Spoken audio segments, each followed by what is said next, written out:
Thank you. Thank you to Tim and to the sponsors of the History Pub.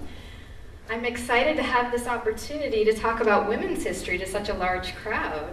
And I'm particularly grateful to have the opportunity to work with Trudy Rice on this presentation. It has been a real honor for me to work with her over the last several weeks and also to be here tonight, so I appreciate that. Tim has asked me,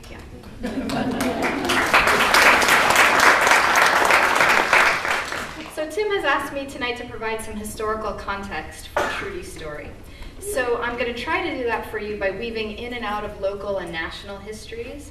And so first what I'll do is I'll discuss a really brief overview of American nursing history, the history of the nursing profession in general. And then I'll move to a broader look at the national history of African American women in nursing, and then we'll bring it back to Oregon for a more local perspective. And hopefully together, these three pieces, nursing history, Black women's history, and race in the state of Oregon, will provide you with some helpful historical context for hearing Trudy's story. So I'll start with nursing. The history of nursing is an essential piece of the story of American women. Long associated with women's assumed roles as caretakers and nurturers, nursing provided women an opportunity to bring these characteristics that were deemed acceptably feminine into the public sphere. Tracing the history of American nursing reveals in part a narrative of progress and professionalism, and in many ways that's an important piece of the story as we trace women moving from untrained and unpaid caretaking work into a rigorous training program that delineated this traditionally female work as a respectable professional career path. This history also, however, reveals the existence of a painful story of racial conflict. If white women nurses sought nursing and public health as avenues for shaping important public careers, they often did so at the exclusion and expense of Black women and other women of color. Thus, progress and professionalism are two incomplete snapshots of the larger history. Conflict and racism also figure predominantly into the story. In many ways, nursing history stands as a microcosm of larger issues of gender, race, and class in American history. Oh, now you can hear me better. Even more so, the story of Oregon's Black women nurses reflects key issues in the history of race and racism in Oregon. Trudy Rice's story is very specifically an Oregon story, and as such, the region itself and the state's long history of racial exclusion play an integral role in shaping this story. Trudy's story also provides us with a window into the recent history of Black Oregonians in the professions, her story linked with those of many other Black women professionals who've carved out lives and careers in Oregon, a state and a place that has sometimes disappointed them. But Black women nurses, both nationally and in Oregon, have not merely passively experienced exclusion and racism. Rather, they resolutely resisted discrimination and prejudice. And in shaping their own lives, working for social change and racial justice, women like Trudy Rice confronted the painful realities of racism in the nursing profession head-on. In so doing, Trudy Rice's professional career, like that of many African American women, has been one that steadfastly connects nursing to social justice. Perhaps no other profession is as historically female-identified as is nursing. Although men have increasingly crossed the gender barrier to become nurses, even as late as 1990, 96% of registered nurses, 97% of licensed practical nurses, and 93% of nursing aides and assistants were women. Historically, as I mentioned before, nursing has been associated with characteristics such as nurturing, and caretaking, deeply gendered qualities assumed to exist naturally among all women, particularly wives and mothers. Indeed, as Eleanor Gregg, who was a public health nurse and director of the Office of Indian Affairs Field Nurse Program during the 1930s, explained in her memoir, she was describing 19th century understandings of women's connections to nursing and caretaking. She described that the philosophy was based on, and this is a quote, "Any good woman could teach every good woman what every good woman should know."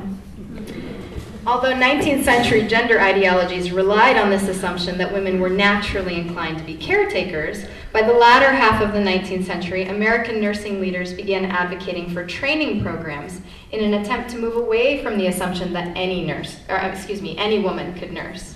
So following in the model of British nurse Florence Nightingale's nurse training programs, by the 1880s, nurse training schools had cropped up in the United States. These were usually associated with local urban hospitals. And these training schools were a first attempt to begin to professionalize a line of work that had long been demeaned, both because of the supposed drudgery involved in some of the work, but also specifically because women performed this type of work. In Oregon, the first training programs for nurses were associated with Portland-based hospitals, St. Vincent's, Good Samaritan, and then later Emmanuel Hospital.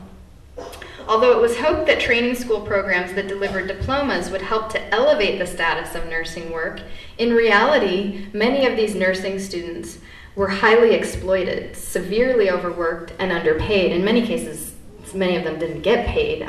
They traded their services for room and board. So many of these student nurses regularly worked 70+ hours a week, providing essential care for the hospitals. As several nursing historians have noted, during the Progressive Era, which is generally defined as the 1890s to about 1920, nurse leaders stepped up their professionalization campaign.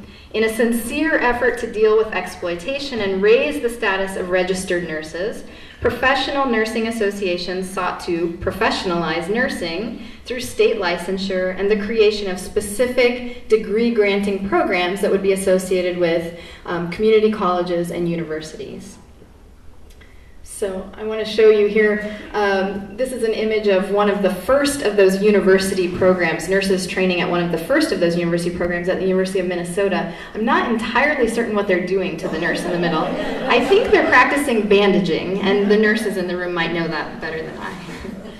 But some of these early university programs were clearly an attempt to help further along the professionalization aspect. In fact, by the end of World War II, most of the early training programs that were associated with hospitals were in the process of being replaced by nursing programs connected with 2- and 4-year community college and university courses of study. Now, in Oregon, the transition process seems to have occurred a little bit later. The last of the Oregon hospital training programs existed at Good Samaritan Hospital, and that hospital program closed in 1985 and was transferred to Linfield College. I have an image here of Linfield College nursing students, and they're taking a break here to enjoy a dance from the 1940s. Although these professionalization efforts stemmed in part from the desire to protect registered nurses from being displaced by practical nurses and nurses' aides, jobs that were considered beneath the registered nurses, these efforts had the practical effect of continuing and exacerbating racial, ethnic, and class exclusion, as well as stratification in the nursing profession. In other words, registered nurses at the top of the hierarchy were overwhelmingly white and middle class, whereas practical nurses and nurse aides, who held even less status in the medical field and were paid even lower wages, were more predominantly working class women and women of color. Increasingly, women of color found training programs closed to them. Access to professional organizations was also limited. For example, the largest professional organization of nurses, the American Nurses Association, the ANA, excluded black women from its ranks up until 1951. The ANA practiced this exclusion by instituting a policy in which membership was only permitted through your state association.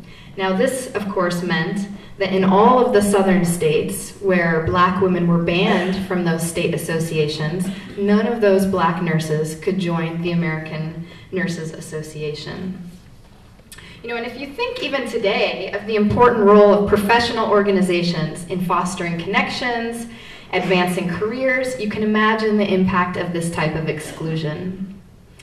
Thus, even as white middle-class women sought to professionalize their work as nurses, they did so at the expense of black women. working class women, and more generally, women of color. So now I want to talk briefly about the larger national history of African American women in nursing.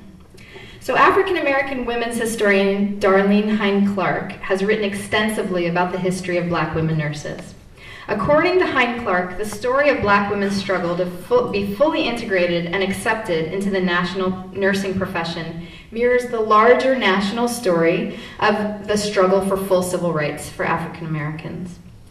Because the early history of nurse training programs, the 1880s to the 1920s, overlaps with what historians frequently call the nadir of race relations in American history, a time period in which deep-rooted racism and intensifying white supremacy took hold, it is perhaps not surprising that those early training programs excluded black women. Thus, according to Hine Clark, if black women hoped to become trained nurses during this period of intense segregation, local black communities needed to create the institutional structures in which these women could train. And where strong local black communities existed, they did in fact create some of these structures.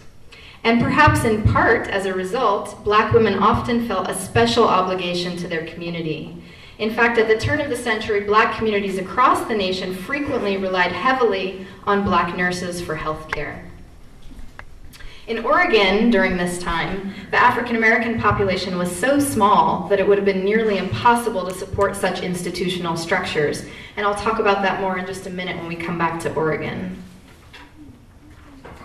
Denied membership in the ANA, one of the first active forms of resistance on the part of black nurses came early in the 20th century with the formation of the National Association of Colored Graduate Nurses, the NACGN in 1908. And featured here is the co-founder, Mary Eliza Mahoney. And Mahoney was the first black woman registered nurse in the nation, and she co-founded this organization. And then I have another slide of Mary Mahoney with other women from the NACGN. Beyond being excluded from training programs and professional organizations, those black women who did become nurses, despite the obstacles, like Mary Mahoney, faced constant prejudice and discrimination from white nurses who consistently believed them to be professionally inferior and incompetent. As Darlene Hine Clark describes it, and this is a quote, "There was no sorority of consciousness across the color line," end quote. Two of the most important black nurses of the first half of the 20th century were Estelle Massey Riddle Osborne. She was also the first black woman to earn a master's degree from Columbia University, and Mabel Keaton Stoppers. Here's Mabel Stoppers.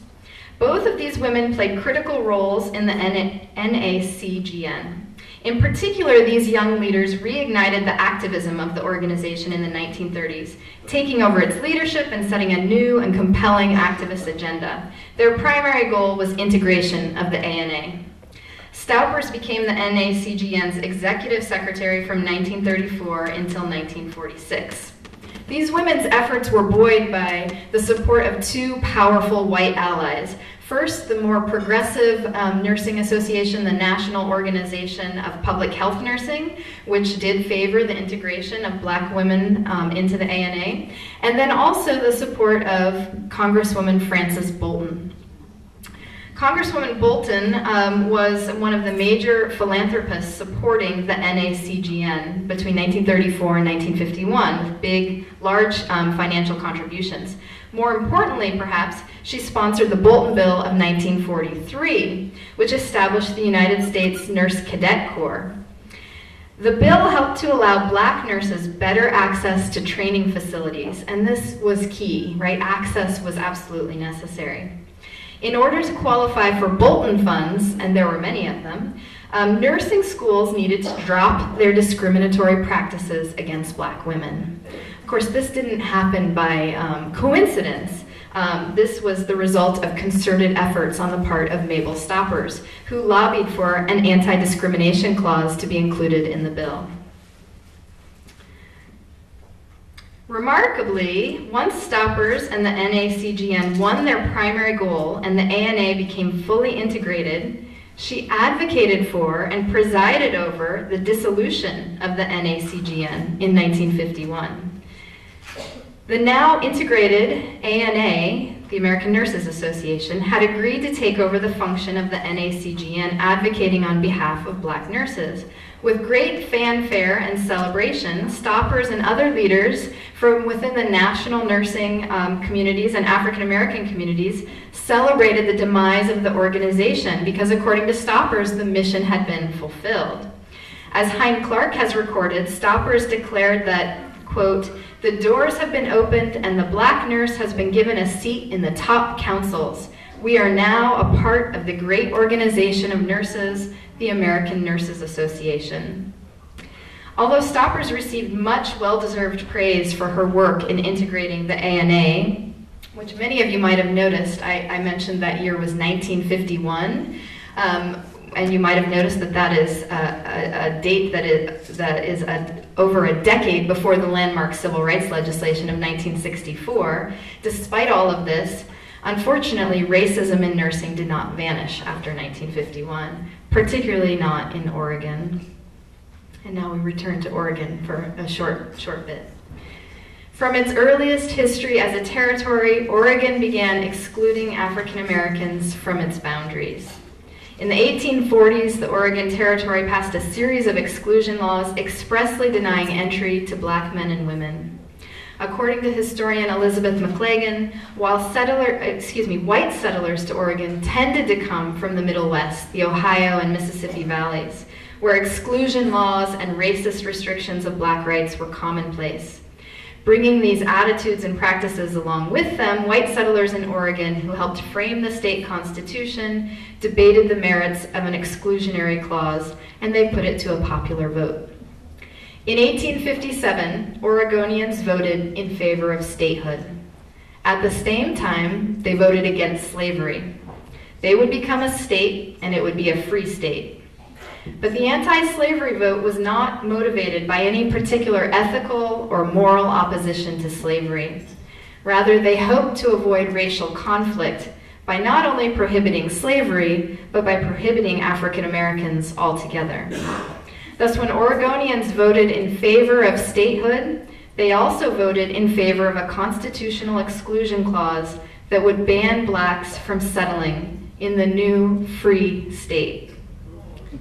When Oregon became a state in 1859, it became, according to McLagan, the only free state admitted to the Union with an exclusion clause in its constitution. And that clause was not repealed until 1926. Oregon's historical lack of interest in racial equity and civil rights is further illustrated by the fact that in the aftermath of the Civil War, the state of Oregon did not immediately ratify the 15th Amendment. For those of you that are unfamiliar, the 15th Amendment was the third of the Civil Rights Amendments. The 15th Amendment provided and protected voting rights for black men. Oregon did not ratify that amendment until the mid-20th century. Framed by a history of exclusion and racial hostility prior to World War II, the African American community in Oregon was very small. 1,105 people in 1900, 2,565 people in 1940, and those numbers represent 0.24 and 0.27% of the total population, respectively. And the vast majority of that small black community lived in Portland. Although by 1900, several important African American individuals had blazed trails in Portland, establishing black-owned businesses and newspapers. And here I have an image of the Golden West Hotel, the center of this thriving black activity. And I should note that Central City Concern has done an excellent job of highlighting this history downtown. But despite this, overall, there were few roles for blacks in the professions during this time. In fact, many educated black Oregonians found that they had to leave the state to pursue professional work prior to World War II. As historian William Toll has noted, in the first 2 decades of the 20th century, Portland's black population was successful in establishing a home-owning working-class community. But its small size, combined with continuing racial hostility, meant that most blacks continued to depend upon white-owned wage labor.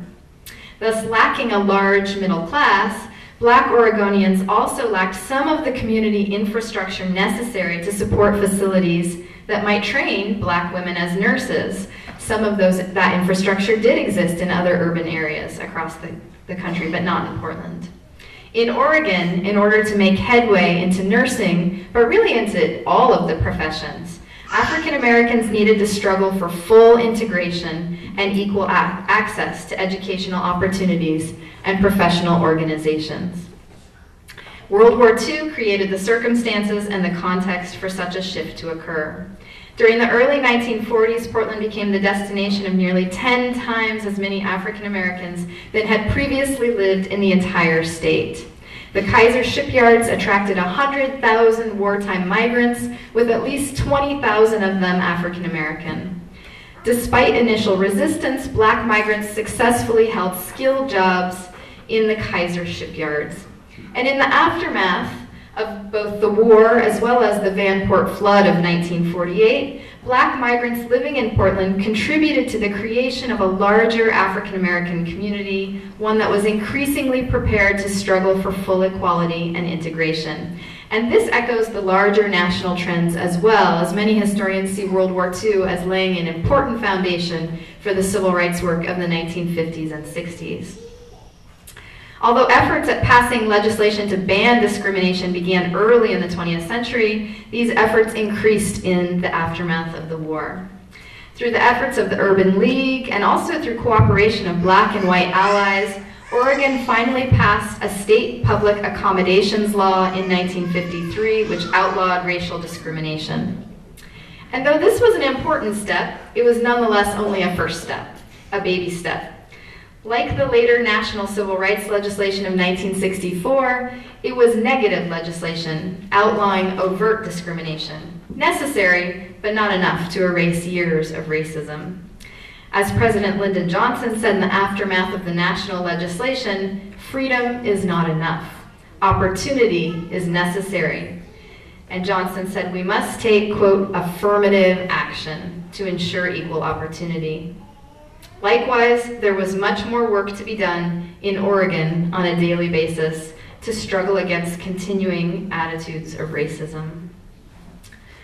As Patricia Schechter has pointed out in her article on the history of Oregon, the Oregon Nurses Association, in the 1970s, registered nurses in Oregon were 95% white. So, I think it's clear that when Trudi Rice graduated from the nursing program at Portland Community College in 1968 and began her nursing career, she was still an early pioneer. In the post-civil rights era Oregon, a still relatively small Black population, combined with continued racial hostility, sets the context for Trudi Rice's work in nursing.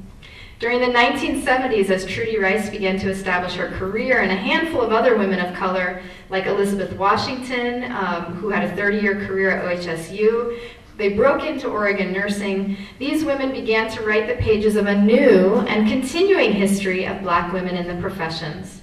This more recent modern history is fascinating. It highlights continuing racism in the field of nursing, but also modern struggles for racial justice. Very much understudied, this recent history demands the attention of scholars and new scholarship. In other words, we historians have much work to do.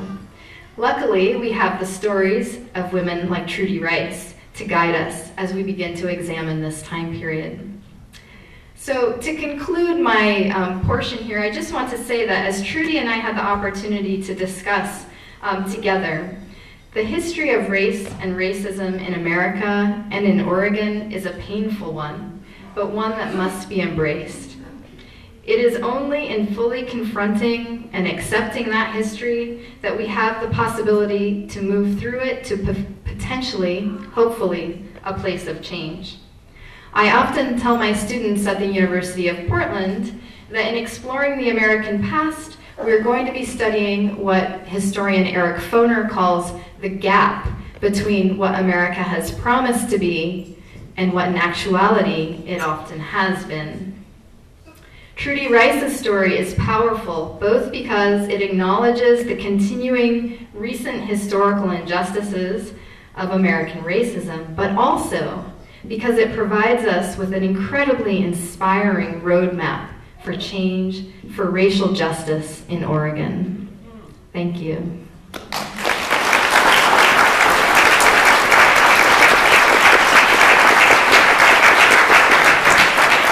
I've also included a list of readings that you might like to follow up on if you're interested in the topic. So there's some recommended readings for you. Thank you.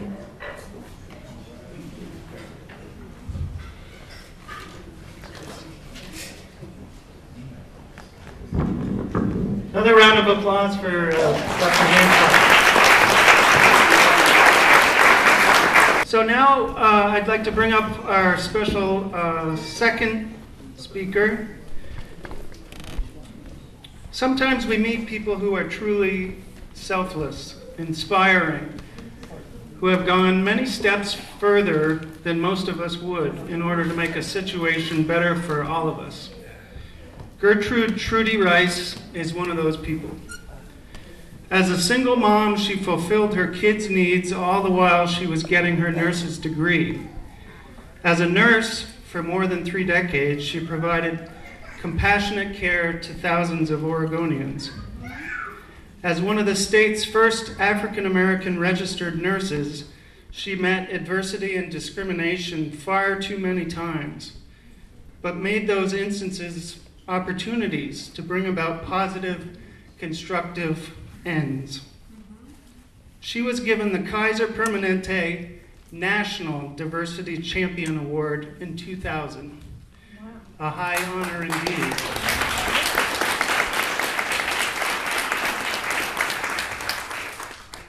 But more important to her than any award was inaugurating and spearheading a successful statewide program to bring better racial respect, understanding, equity, and practices to the field of public health. Please welcome Trudy Rice.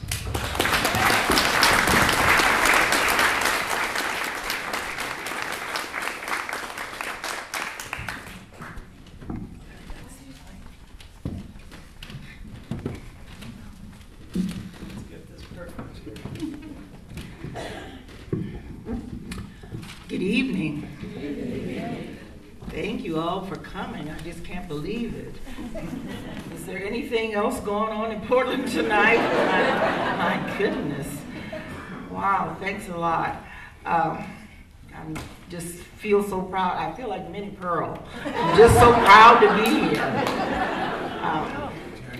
This is not a lecture. It's not a special seminar. We're just talking about my work and what I did here in the Portland area.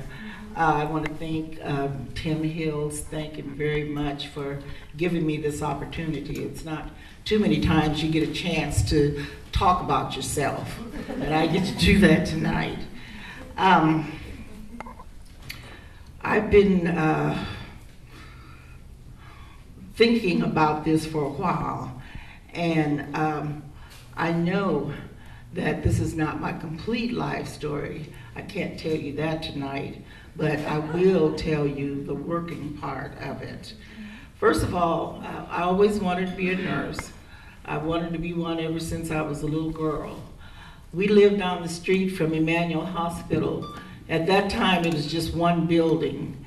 And my sister and I used to ride down on our bicycles and skate down on our skates. And we'd look in the window and we'd see the nurses walking around with their white uniforms on and with their white caps. And I would say, I'm going to be a nurse like that one day. Because I always was concerned about people. My mother, from our church, she was the chairperson for her circle, and she would send get well cards and cards out to cheer people up, and I would always help her send those cards out. And she said that I would just drive her crazy because I was always asking about how the people were doing. How's this person? How's Mrs. So-and-so? How's Mr. So-and-so? So I've always been concerned about people. I got a chance, once I was out of high school, I had 3 kids, but I saw where there was a night school. Portland Community College had it for LPNs, licensed practical nurses. And so I got a chance to go to that school and weaving with the kids. I graduated,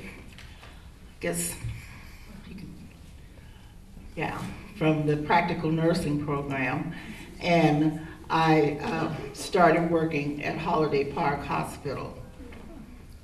I started at Holiday Park Hospital with my youngest son was 3 months old, and my oldest child was 5.5. I had my LPN license, and I was thrilled. I got my first paycheck, and I have that check stub. I kept it. I was going to keep the first $1, but I had to spend it.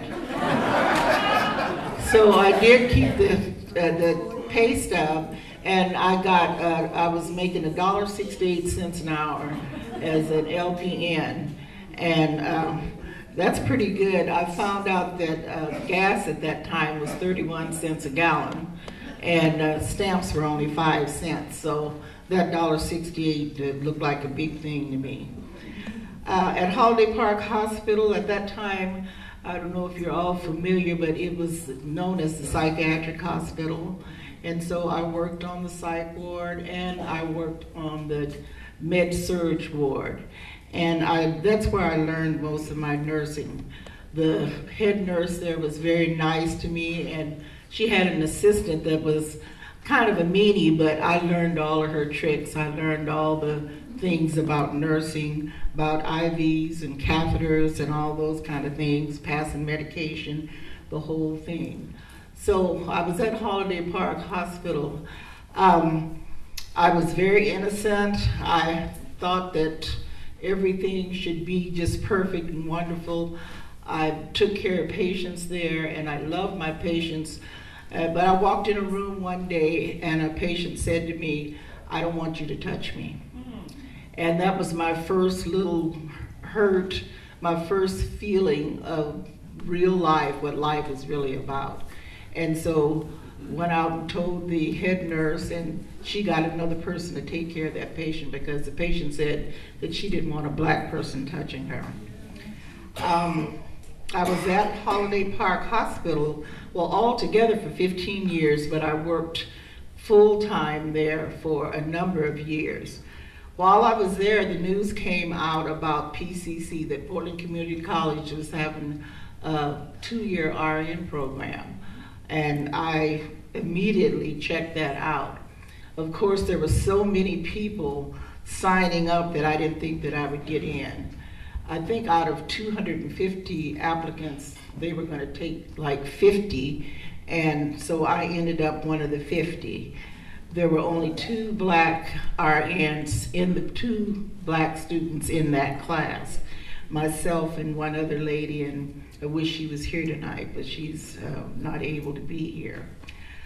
So I went back to school, and of course that wasn't easy. I had lots of different little things that happened to me while I was in training. One of the things that stood out, I was supposed to observe a surgery that was being done, and so I went in with my instructor, and the doctor looked up, and the first thing he said is, "Oh, who are you?" And from that moment on, the whole time that he did the surgery, he asked about who I was, where did I live, who were my people, how long did they live here, and on and on and on. And that was my first feeling of, oh my goodness, I see what I'm gonna, I knew things would be a challenge at that time. I finished my training, and I went back. I had been working part-time still at Holiday Park Hospital. So I went back to full-time at Holiday Park. The head nurse was only there for several months, and they offered me, she retired at the end of the year, and so they offered me the position as head nurse on the floor. So I accepted it and worked really hard and tried to make that area an excellent place to have surgery. I ran into lots of questions, lots of looks, and lots of comments that were not very pleasant. In the meantime, my children were growing up, getting bigger. So I had a chance to work for the school district, and I wanted to do that because I wanted to be with my children. I wanted to have the same days that they have off, like the weekends and the holidays. And so I talked with them at Holiday Park Hospital, and I promised them that I would work part-time for them, but I took the position at for the school district so that I could be with them.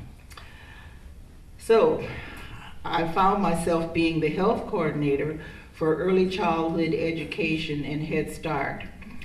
And it was a really busy job. It had lots of responsibilities. I was responsible for the physical, dental, nutrition, psychological components. They were all part of my responsibilities. I had to be sure that all the immunizations were updated, and allergy shots, along with checking for head lice and nosebleeds. Those were all common things. I also dealt with child abuse and with parental issues. I received my certificate as a school nurse. I had to go back and take special courses to become a bona fide school nurse, and I have a slide somewhere that shows the school nurse. So I worked for the school district for 7 years, and while I was working there, I really got busy. I also worked every Tuesday and Thursday evening and every other Saturday at one of the local clinics. In the meantime, I would work all day for the school district, then I'd come home in the evening, prepare food, and then leave at 7 o'clock for my other job. So I felt like it was important because I wanted to be sure that my children had all the things that they needed, and so I gladly accepted working another job. I also at the same time worked at Holiday Park still on every other weekend, every other Saturday and Sunday. Our patients were usually pretty cooperative. I didn't have too many problems with patients, but every now and then I got a patient that, along with that other patient I was talking about, didn't really want a black person to have anything to do with them. One of the patients refused to take medication from me one night, and it was really a busy night. I was working 11 to 7, and she just refused. She said, I don't want to take any medication from a colored person, and so I don't want you to give me my pills. So I had to get the supervisor, the night supervisor, who was very, very busy, to come and give her medication to her. Another time, one of the patients accused me of stealing her coat. She was being admitted one morning to the unit, and I happened to walk in, and so I helped her take her coat off and hang it up. And I remarked that, oh, that's a nice coat. I love the buttons. That's a beautiful coat. And of course, 8 days later, this is during the time when they kept people in the hospital more than just overnight. So 8 days later, when she was discharged to go home, her coat was missing. So I was in a head nurses meeting, and so the director of nurses called and asked if I would please come to her office. I went to the office, and I knew the director of nurses quite well, and we were really good friends. She had been to my home, I had been to hers. And so she said, well, this lady said that you stole her coat. You're the one that said that you liked the coat, and it was such a nice looking coat and such beautiful buttons and all of that. So she said that you took her coat. And I had to say, no, I really didn't take her coat. So the director said, we'll take care of it. A couple of days later, someone saw her son down in the pharmacy, And he said, oh, by the way, my mother found her coat at home. One of the other sisters had taken it home one night. So things like that happened. For the most part, my experiences at Holiday Park and for the school district were good. I met friends that I still have as longtime friends now. One of my friends is here that I met at Holiday Park Hospital. Another friend is here that I met at the school district, and her son is my godson, and he's here. So a lot of good did come out of working at Holiday Park and working for the school district. Did you know I was a state representative? Bob, did you know that? Well, what happened was I worked for the Department of Health. I worked for the state health division. And what I did was, let me see, I need to read this. I worked for the Department of Health Facility Services. We surveyed hospitals, nursing homes, and care facilities throughout the state. We were responsible for teaching and keeping facilities in compliance with the state health regulations. Inspection visitations were not announced because we wanted to check out the normal way daily business was conducted. All formal complaints were investigated and given a set amount of time to be corrected and meet requirements. So when I would come into some of the buildings, a couple of times over the loudspeaker they said, "The state is here." So the first time it happened, I went, oh my goodness, I'm the state now. Wow. The teams were made up of doctors, nurses, pharmacists, and sometimes maintenance personnel. The state was divided into counties, and we were responsible for anything that happened in our territory. The meetings were held at the state office building. The old SOB is what we called it. And we also had many of our meetings at the state capitol. I was interviewed initially by 2 supervisors, then later called back and interviewed by a panel, and then eventually by the department head. The staff was cordial and somewhat friendly. I was one of 2 blacks to work in the area, and the other nurse worked in the office only, and she didn't travel. Conservative dress was the office attire with name tags and briefcases. The first year I went out with 2 different teams to learn the routine and to know all the different things that we did. We would do follow-up visits. The first sense of discomfort occurred when I was assigned to go alone with one of the doctors, and doctors and nurses went on different surveys at different times. So there was no African American doctors, so I went along with a Caucasian doctor, and so there was looks, there was comments, there was people making remarks, and we had quite a few different incidents that happened. After surveying a facility in Salem, we went to lunch to discuss our findings at a local restaurant. Even though we were in a state car and we had all our papers laid out on the table, we still had people stare at us, and we had 3 men that were heckling us from across the way. When we left in the state car, the men came behind us. They came around and pulled around to the side and yelled out all kinds of racial slurs. And that was one of the things that happened in Salem.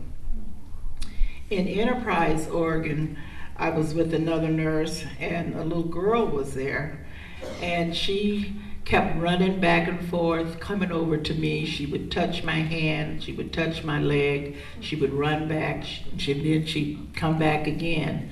So I said to her, what's your name? How are you? What school do you go to? She would run back. At the end, when her family was leaving, the mother came over and asked if I would please forgive her for bothering me, because I was the first real black person that she'd ever seen. She had seen them on TV, but she had not seen anyone in town. And this is the town of Enterprise, Oregon.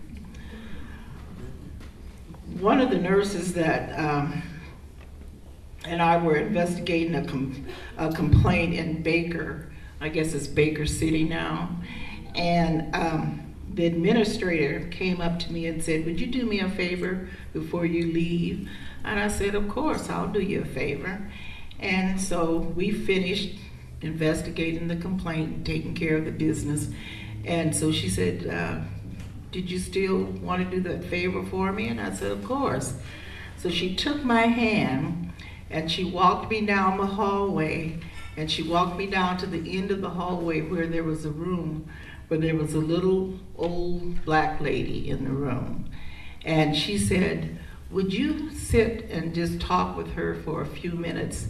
She hasn't seen another black person in the last 3 or 4 years." So of course I humbly obliged. One of the nurses that had worked for the state for a number of years was really surprised at some of the things that went on. She was surprised that whenever we would go into a facility, that either the director of nurses or the administrator would always say something about black people. They would either say that they knew a black person, or they used to go to school with one, or there was one in their town, or their favorite program was Bill Cosby. And this went on, and even some of them tried to tell black jokes. And she just could not figure out what was going on. She was a little embarrassed. She said, "I've known these people, and I just can't understand why they have to come up with these things just because they see you." I said, "Well, they want me to realize that I'm black. They're trying to let me know." In fact, this went on for a while. I ended up being over a complaint team, and so I could do a lot of visitations on my own, and that kind of took care of a couple of problems.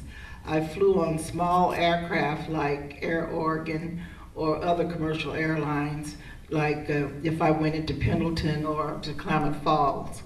But many times my credentials were questioned, and they would call the main office and ask them if I was really a state investigator. My only thing was, I thought, who would pretend like they were one? Who would want to act like one? But they would always call and check my credentials out. And so one day, the department head, he was talking to me about this. He said, "I got a call again. Somebody wanted to know if you really were supposed to be there investigating." And I said, "Yeah." And it took him a minute, and I could just see the light go on over his head. "Oh, that's the reason why." And it continued the whole time that I worked there. One of the facilities welcomed me with open arms. I walked in the door and they said, "Oh, we're waiting for you." And I said, "Really?" And they thought I was their entertainment for the talent show. And here I was in a 3-piece suit with the briefcase and thought I was looking really sharp, you know, but they thought I was the entertainment for the day. And I said, "No, I have to disappoint you. I'm not your entertainment." I was sent to Umatilla to check a complaint. And I arrived on a Monday evening, and I went in the room, and as soon as I was there, I heard a knock on the door, and it was the housekeeper. And I came to the door, and she was a Hispanic lady, and she said, "Why are you here? Why are you here?"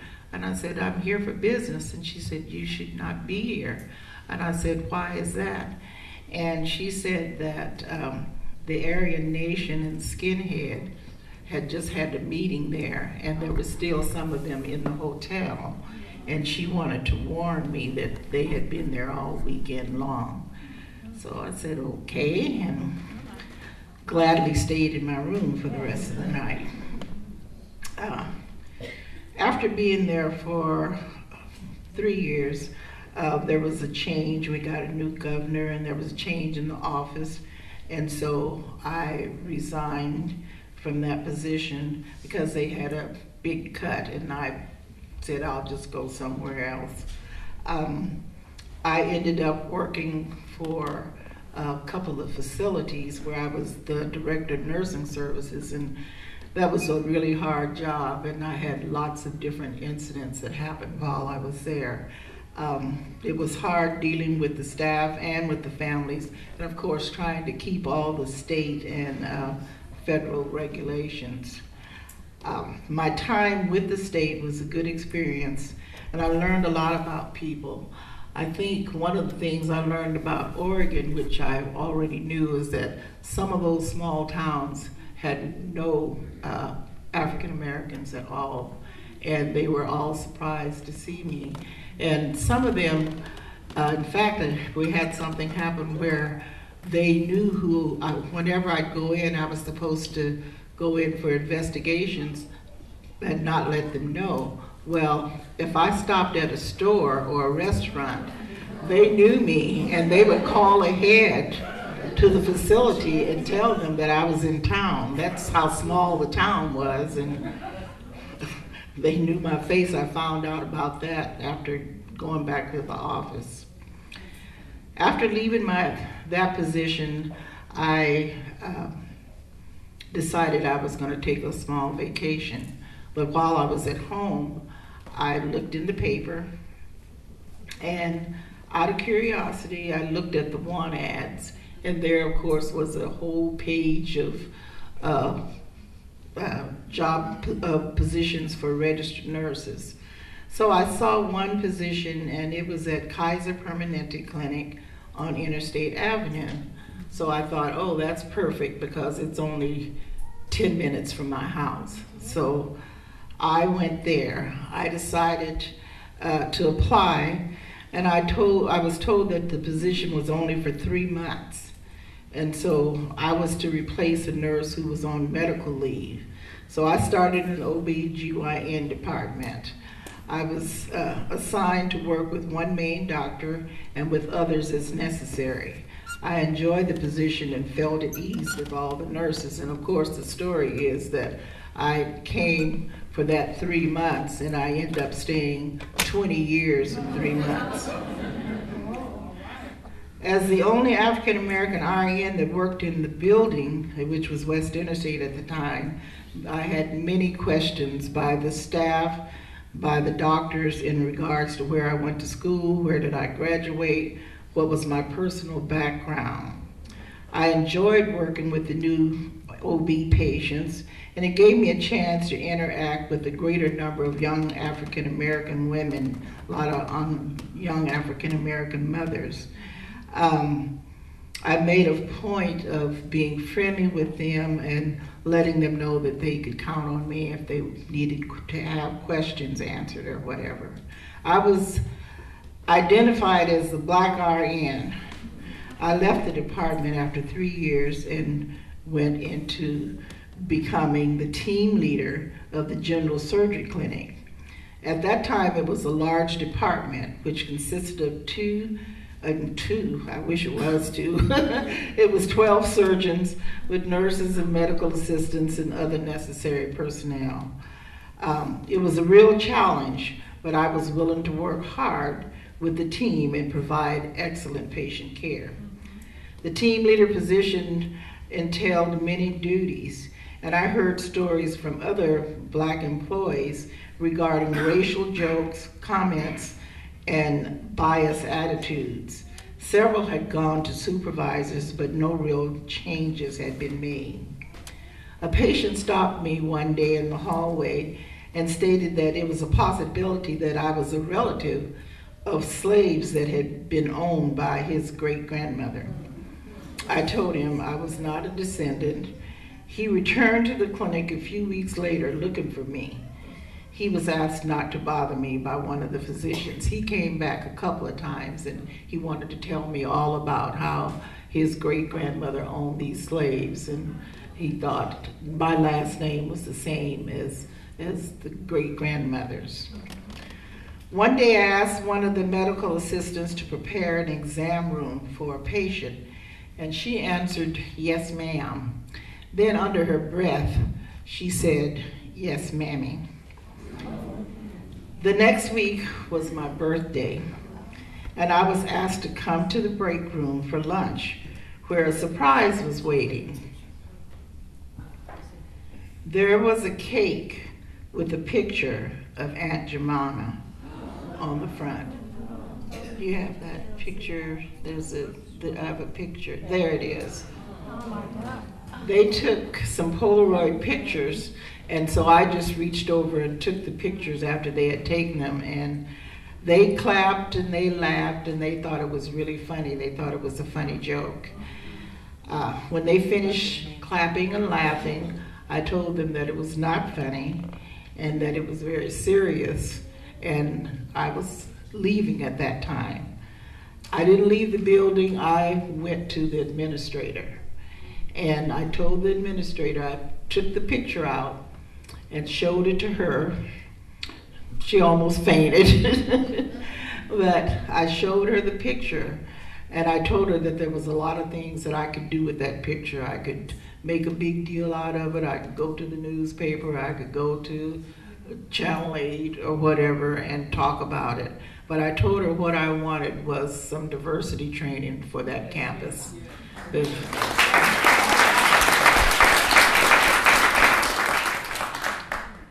Within weeks, the entire campus took part in a professional training program.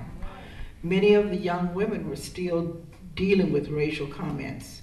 They were asked about their hair, their clothing, their background, and personal business.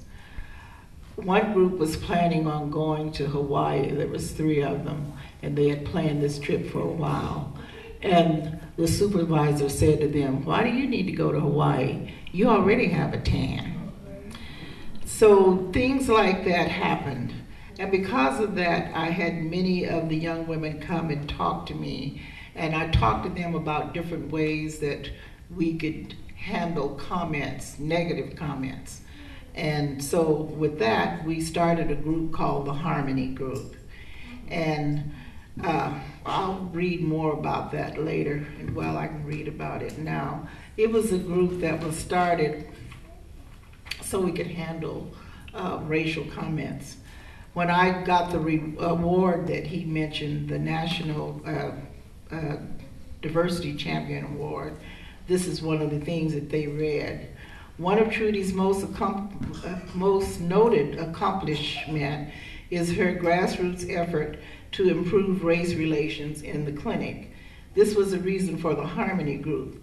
In 1989, when the Harmony Group was formed, West Interstate was probably one of Kaiser's most culturally diverse clinics in terms of staff.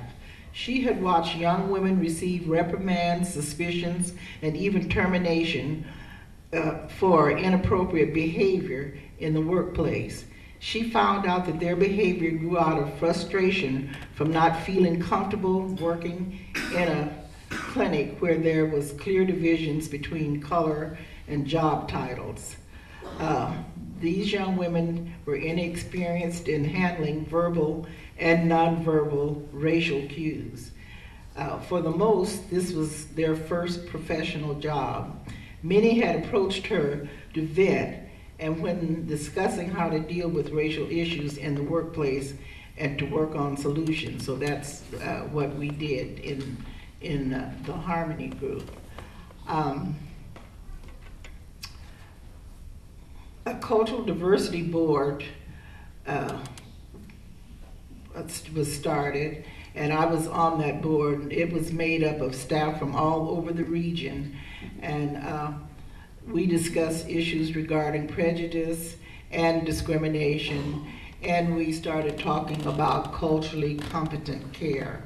And culturally competent care is the care that you can receive from a provider, any provider. I shouldn't have to go to an African American doctor in order to receive competent care. I should be able to go to any doctor and receive the care that is needed. I attended several national diversity conferences for Kaiser, and then I put here that in 1999 I was given the award for my work as the National Diversity Champion. One of the things that grew out of that was once a month I was given the privilege to speak at the employee orientation on diversity in the workplace.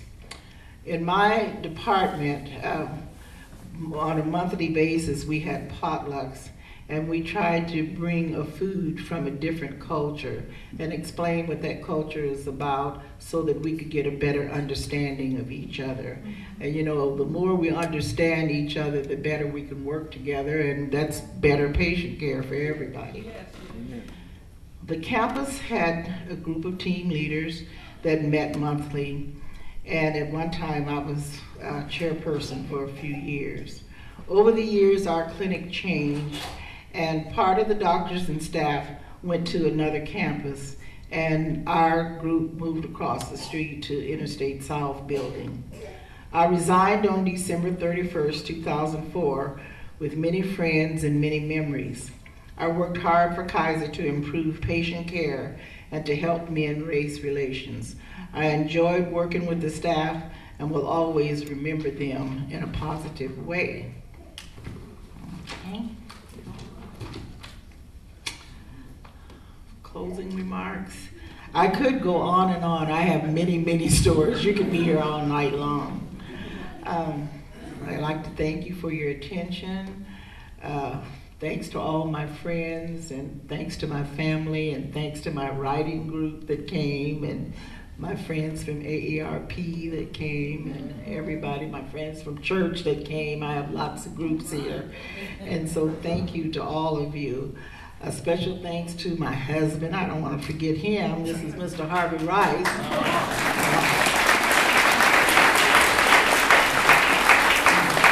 We've been married for 16 years. I would like to say my goals were to give excellent patient care, also to help make the workplace a good experience for all, and to encourage everyone to respect each other's differences. In Oprah's magazine, she always, at the end of the magazine, there's a session that says, "What I know for sure." And so I was trying to think, after over 40 years in nursing, what do I know for sure? Let's see. First of all, I know that for me, nursing was a calling. It was something I was meant to do, and when I was doing it, I knew I was in the right place, doing the right thing. I know that I was motivated by my children. I wanted them to have the best of everything, and when they were all grown and gone, I still wanted to be a good role model for them. I know that I learned from every conflict. I learned from every challenge and from all the experiences. I know that I'm a better person because of my struggles, and I know that because of my faith, because of my belief, I was able to make it through all the challenges. I felt that I had help and someone to turn to. And the last but not least, I wrote down, how you try to solve all the world's problems. What the world needs now is love, sweet love.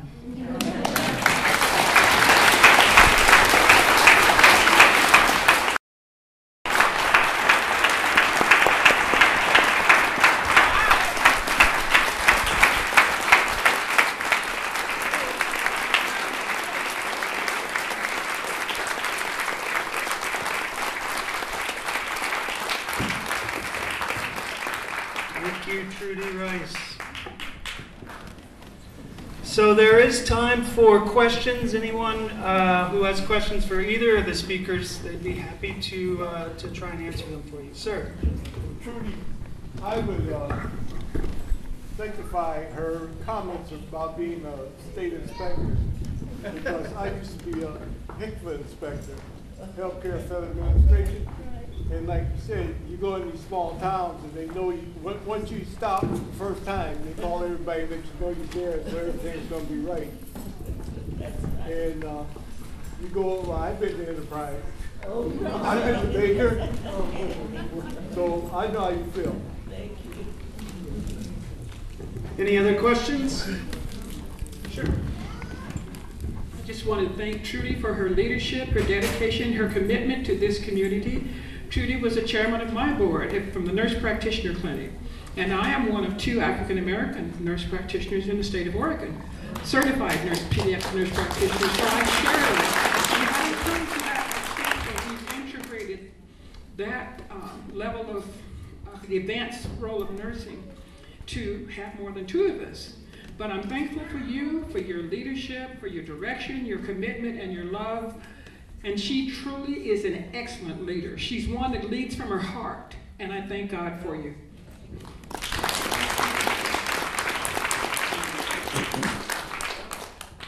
You keep on, I'm gonna have to sing up here now. Well, that will be all right. Say to young people, specifically young women right now, who are thinking about a career in nursing?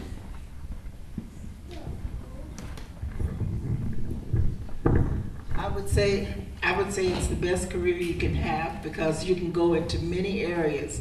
A lot of people see nurses as someone in a hospital, with a bedpan, but that's not what all nurses do. Nurses are in many areas and they do many things, and they're executives, and so that is a field that's always open. And what I used to say to young women is that you can go any place in the world and get a job.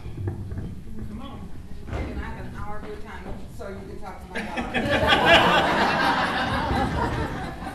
daughter. Another question? Yep. Well, this isn't a question so much as a comment. I wanted to thank both of the presenters who were absolutely excellent, and a personal thank you to Trudy. I've really enjoyed our friendship. I wanted to share a little perspective from another part of the country. My father was an anesthesiologist, and when he arrived in Detroit, Michigan in 1968, there had been no black nurses who had been successful in going through a nurse anesthetist program. That there was the objective evaluations, which were test scores, and then the subjective evaluations, which were the clinical performance, and all of the black nurses were always flunked out of the program at that time. My father and a group of 6 African-American anesthesiologists began initially to mentor and then became associate instructors at this anesthesia school through the community college. And for the first time, once my father and his group began to mentor these nurses, for the first time Detroit, Michigan had black nurse anesthetists graduate from the program, and many of these CRNAs are still practicing today and have really brought many other nurses behind them and have really expanded to having a huge number and a huge practice of black CRNAs in Michigan. Thank you.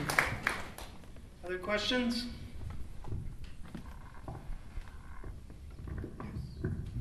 Mr. Rice. My wife tries to be modest, but she should tell you that she was who's who of nursing, I think in 2004.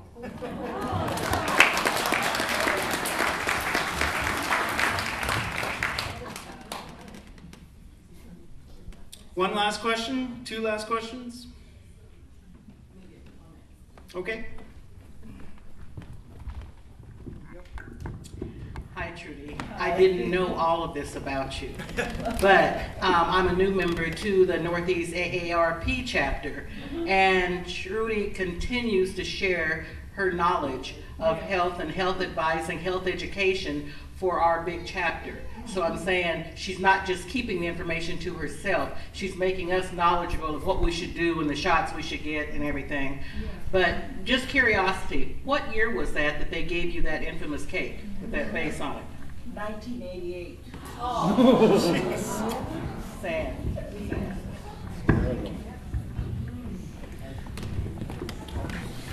Here you go. If Emmanuel Hospital was sort of your inspiration, did it ever occur to you to try to actually get a job there, or were you barred from working there at some point? I wasn't barred from working there. I never applied there, but I know their nursing school. I never applied there, and I wasn't barred from there, but I know that their nursing school, way back when in the early 60s, didn't have any black RNs or any black students at the time, and there was lots of rumors about it.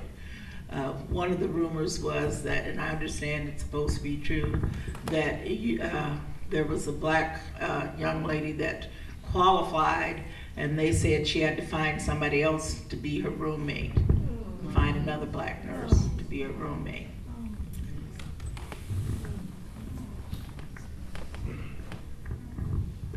Yes, Karen, you want to shout? I will shout. All right. First of all, I'd like to say I've missed one history pub in 4 years, and this is the first one I can remember where one of our speakers got a standing ovation. And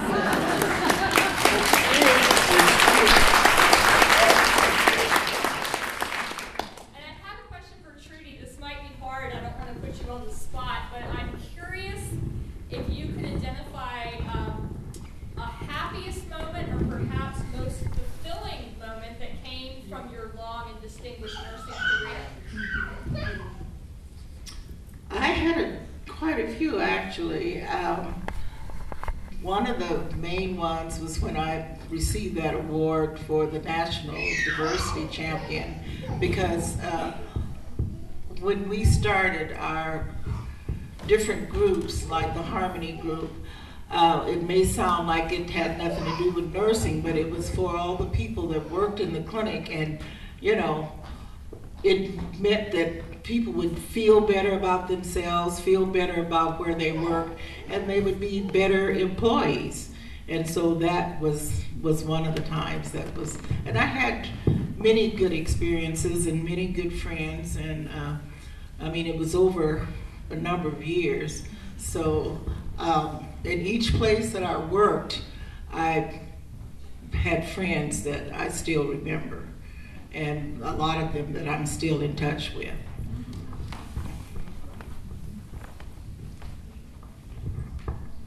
I wanted, I already know the answer because we talked about it, but I wondered if you would share with the group kind of the legacy of what you started as far as other hospitals and what's being done around the state as far as diversity within public health care. Well, I know now that when we had our Cultural Diversity Council, at that time, I mean, it's a popular thing now in all the big companies, but it was not in many of these large companies at that time. And so after that, several of the other hospitals also started the Cultural Diversity Councils for their clinics.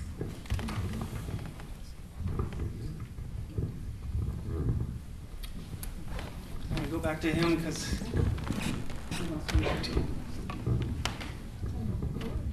just two questions.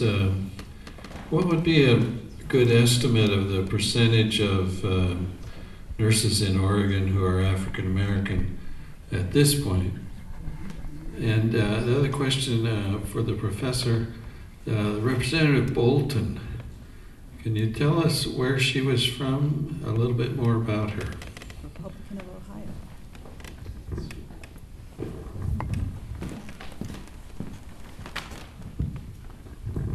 The quick answer for the first one is I really don't know how many African American nurses they have at this time.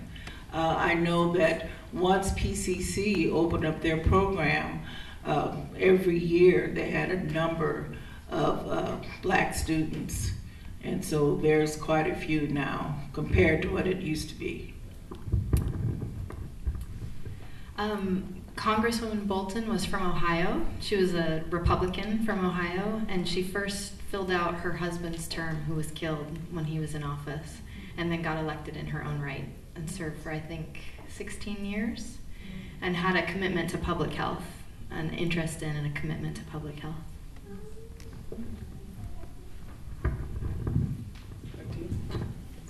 comment. It seems to me that your story is so valuable to the legacy of Portland. Okay. It just seems to me that your story is so valuable to the legacy of Portland and the surrounding area and the state that it would be really important to continue in the history for those to come if we could have your story in print. And I would love to see a collaboration with a writer to do a book about you. And we have a number of nice presses now that are kind of served to that purpose. And wow, wouldn't that be something to put in our libraries, is your story for our children and grandchildren.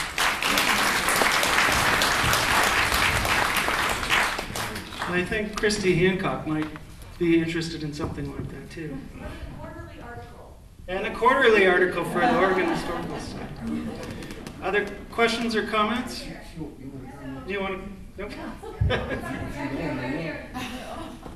Okay, the microphone won't reach back that far. Okay.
Wouldn't take it.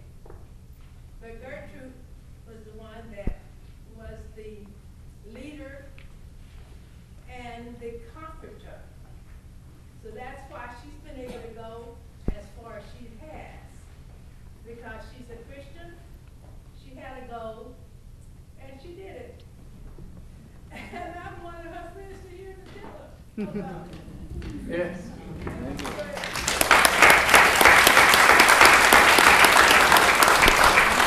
Thank you for sharing.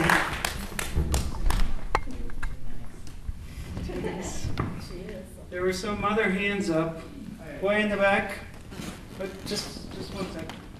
Okay, can you shout too? Yes, I can. Yeah, okay. I would just like to thank Trudy for paving the way for those of us that have come after her. It's because of her that those of us that are now nurses in this great year of 2012, I don't know anything about the 80s and the 90s as far as nursing goes, but I graduated in 2000. And it was a big thing because that was the time that the computers were changing over and there was a prediction that the world was going to end. But even if it had, I knew there would still be plenty of work for nurses to do. So thank you, Trudy, for paving the way. Yeah.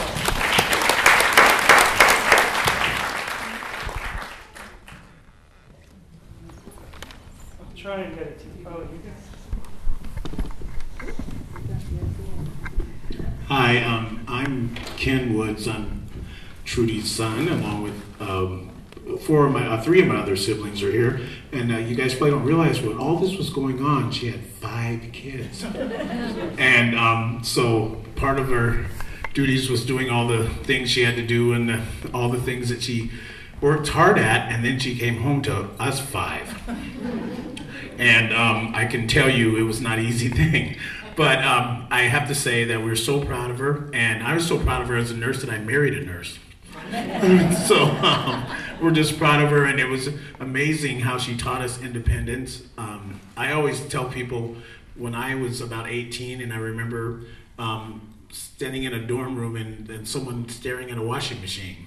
And I asked him, "What are you staring at that machine for?" He goes, "I don't know how to use it." And I said, "Let me give you a lesson." And he said, "Well, how did you know this?" I said, "Because when I was probably 10, and I said, 'Mom, I need my clothes washed,' she said, 'You know where the machine is?'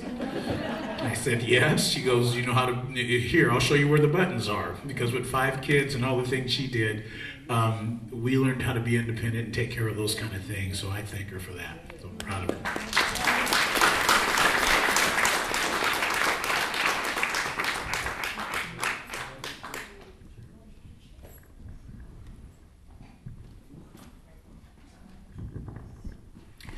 I'm Gwen Riggins, and Trudy also was a mentor to me at Kaiser. I came to the outpatient department in '89, and I was over in the East building, and Trudy was over in the West building, which is across the street, and I was just thrilled to know that there was another African-American nurse on the campus, and what a mentor Trudy has been to me. And when you left, Trudy, I tell you, the entire campus felt so much lighter, and because of your presence, just being gone, it just felt like kind of surreal, at least for me.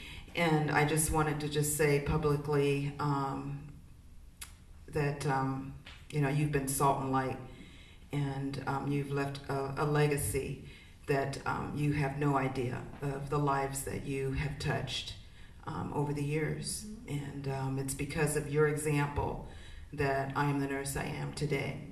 And I want to thank you. And I found a picture of when all of us were team leads. And if you've ever been a lead in anything, you can imagine how hard that is.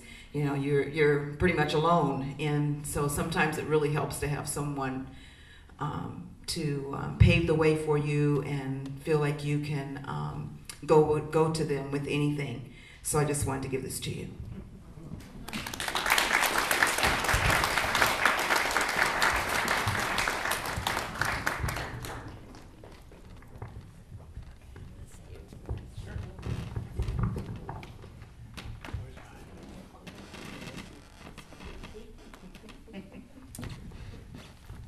And I just have a few things to say. I am the instructor in Trudy's writing class.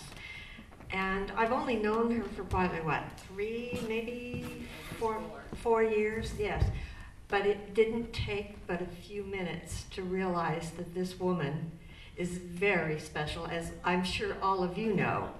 Because of our conversations on the side, outside of the writing class, I discovered quickly that she has such a positive attitude towards negative situations that it moves everything forward into fixing it, as you can see she did from her life and her career, and the changes she made in her career.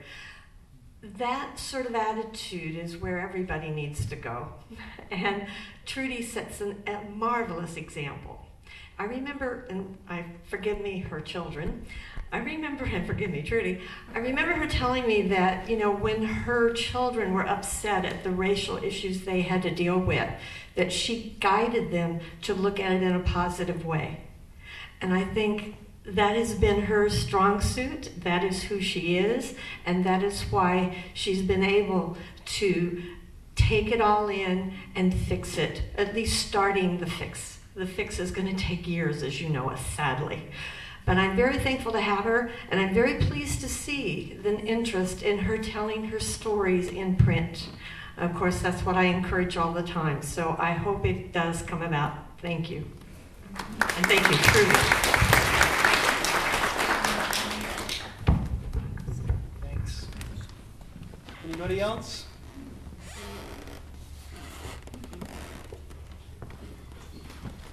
All right, well, thanks again very much for turning out for one of the best programs we've done here. And another round of applause for both our speakers.